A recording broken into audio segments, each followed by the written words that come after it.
রাজীব কুমার যে মনোনীত হয়েছেন এই পদের জন্য, সেখানে তো একটা ব্যাপার আছে যে তাকে কেন্দ্রীয় সরকারের অনুমোদন নিতে হবে। সেই জন্য তিনি ভারপ্রাপ্ত ডিজি হয়েছেন মাত্র। তাকে পাকা ডিজি হতে হলে কেন্দ্রীয় সরকারের অনুমোদন নিতে হবে। সেটার জন্য একটু অপেক্ষা করি, তারপরে বলা যাবে।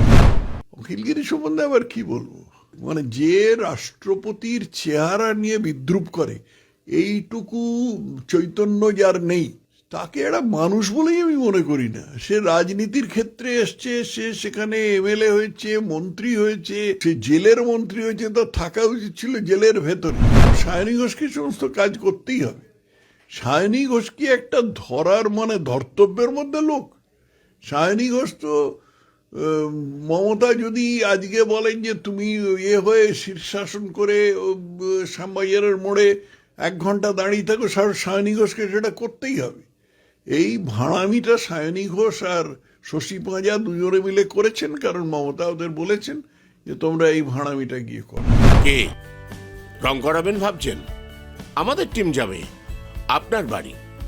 0 ডাউন পেমেন্ট ইএমআইতে হোম পেন্টিং করুন আর পেয়ে যান 5 বছরের লিখিত ওয়ারেন্টি।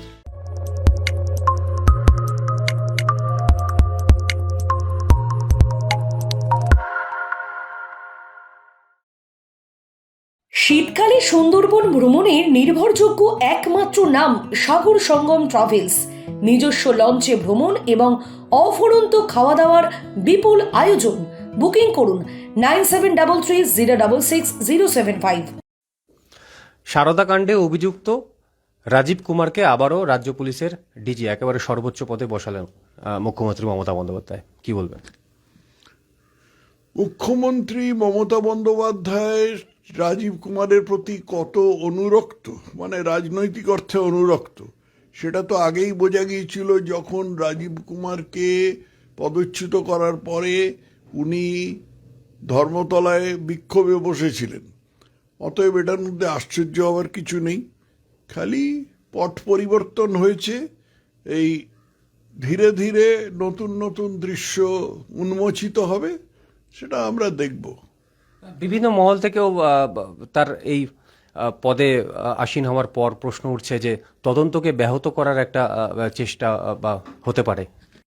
রাজীব কুমার যে মনোনীত হয়েছেন এই পদের জন্য, সেখানে তো একটা ব্যাপার আছে যে তাকে কেন্দ্রীয় সরকারের অনুমোদন নিতে হবে।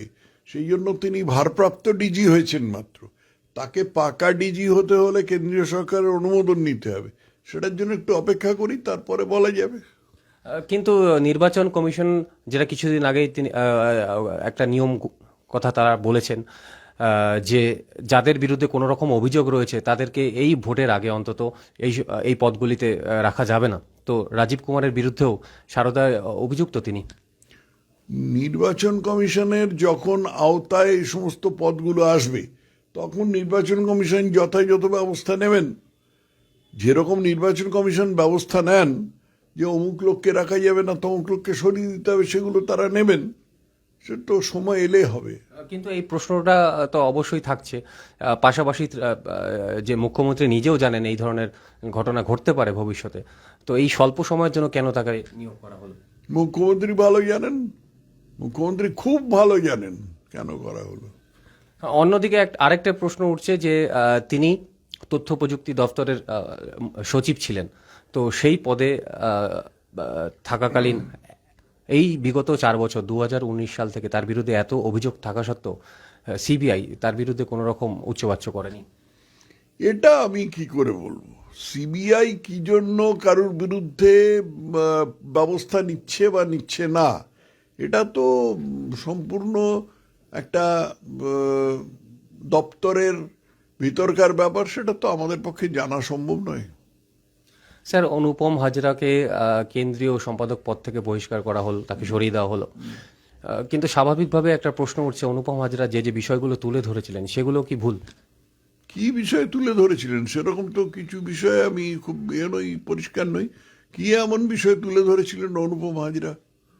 যে দলের বিভিন্ন যারা এর আগে পুরনো কর্মী রয়েছে তারা বঞ্চিত হচ্ছে, সেরকম কথা তো সবাই বলে। এরকম ধরনের জিনিস এটা কিছু নয়, আশ্চর্য নয়। এটা কিছু আশ্চর্য নয় এবং এরকম এটা নিয়ে বিচলিত হওয়ারও কিছু নেই। অনুপম হাজরা যে পদটায় ছিলেন সেটাও যে একটা খুব মারাত্মক পদ তা নয়। অতএব একটা চুনোপুটি গোছের নেতা উনি এখন পদচ্যুত হয়েছেন। ব্রিগেডের যে গীতাপাঠ তার পাল্টা দীঘায় অখিলগিরি তিনি করতে চলেছেন গীতাপাঠ অনুষ্ঠান। একে মানে একটু কাঁচা বাংলায় বলে গাড়ল। হ্যাঁ, অখিলগিরি গাড়লের মতো কাজ করছেন। এই জিনিস আগে কংগ্রেস করতো, অখিলগিরি চিরকালীনই গাড়ল। মানে যে রাষ্ট্রপতির চেহারা নিয়ে বিদ্রুপ করে এইটুকু চৈতন্য যার নেই, তাকে একটা মানুষ বলেই আমি মনে করি না। সে রাজনীতির ক্ষেত্রে এসছে, সে সেখানে এমএলএ হয়েছে, মন্ত্রী হয়েছে, সে জেলের মন্ত্রী হয়েছে, তো থাকা উচিত ছিল জেলের ভেতরে। অখিলগিরি সম্বন্ধে আবার কি বলবো। দার্জিলিংয়ে চা বাগান ঘেরা কমলালেবুর গ্রাম সৌরিনীতে এবং দাওয়াইপানিতে ঘরে বসেই কাঞ্চনজঙ্ঘার দৃশ্য উপভোগ করতে আড্ডাহাট হোমস্টে বুক করুন 9836499678 নম্বরে। স্যার, গীতাপাঠ নিয়ে তার যে একটা মন্তব্য সুকান্ত মজুমদারের, বিজেপির রাজ্য সভাপতি, তার পাল্টা ফুটবল খেলার আয়োজন করেছে তৃণমূল কংগ্রেস, তাতে পা মিলিয়েছেন সায়নী ঘোষ কলকাতায়। হ্যাঁ, সায়নী ঘোষকে পা মেলাননি, সায়নী ঘোষকে অর্ডার দেওয়া হয়েছে এরকম কাজ করতে এবং সায়নী ঘোষ হুকুমের চাকর, যা করবার তাই করেছেন। সায়নী ঘোষ হচ্ছেন কন্ডম রানী। সায়নী ঘোষ আমাদের আরাধ্য মহাদেব শিব ঠাকুরের শিবলিঙ্গে উনি কন্ডম পরিয়েছিলেন এবং সেটা ছবিতে আছে আর কি। এবং সেই রকম একটা ছবি উনি রাষ্ট্র করে দিয়েছিলেন। এটার বিরুদ্ধে আমি থানায় এফআইআর করেছিলাম। স্বাভাবিকভাবে কোনো হয়নি, সে বিষয়ে কোনো পদক্ষেপ নেওয়া হয়নি এবং সায়নী ঘোষ তারপরে মজাসে চালিয়ে যাচ্ছেন। অতএব সায়নী ঘোষকে সমস্ত কাজ করতেই হবে। সায়নী ঘোষ কি একটা ধরার মানে ধর্তব্যের মধ্যে লোক?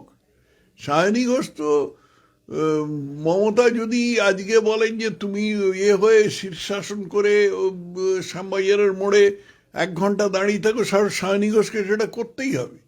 এই ভাড়ামিটা সায়নী ঘোষ আর শশী পাঁজা দুজনে মিলে করেছেন, কারণ মমতা ওদের বলেছেন যে তোমরা এই ভাড়ামিটা গিয়ে করো। বিহারে আমরা দেখলাম যে প্রায় 4 লক্ষ অস্থায়ী পার্শ্ব শিক্ষক, তাদেরকে স্থায়ীকরণ করা হলো। আমাদের কলকাতাতেও ধর্মতলায় হাজার হাজার চাকরি প্রার্থী তারা ধর্ণা দিয়ে বসে আছেন দীর্ঘদিন, যেটা বিহার পারে, পশ্চিমবঙ্গ পারে না। পারে না, কারণ পশ্চিমবঙ্গের টাকা সমস্ত চুরিচামারিতে খরচ হয়ে যায়। কি পরিমাণ চুরিচামারি হয়েছে আমরা তো নিজেদের চোখে দেখেছি, টিভিতে দেখেছি, সাধারণ মানুষ দেখেছে। সেই টাকা যেভাবে চলে যায় তাহলে আর কি করে তাদের স্থায়ী করা যাবে বা চাকরি দেওয়া যাবে? খুব সামনেই লোকসভা নির্বাচন, কেন্দ্রীয় স্বরাষ্ট্রমন্ত্রী এবং জেপি নাড্ডা তারা এসেছিলেন। তারা একটা কোর কমিটি, 15 জনের কোর কমিটি তৈরি করেছেন।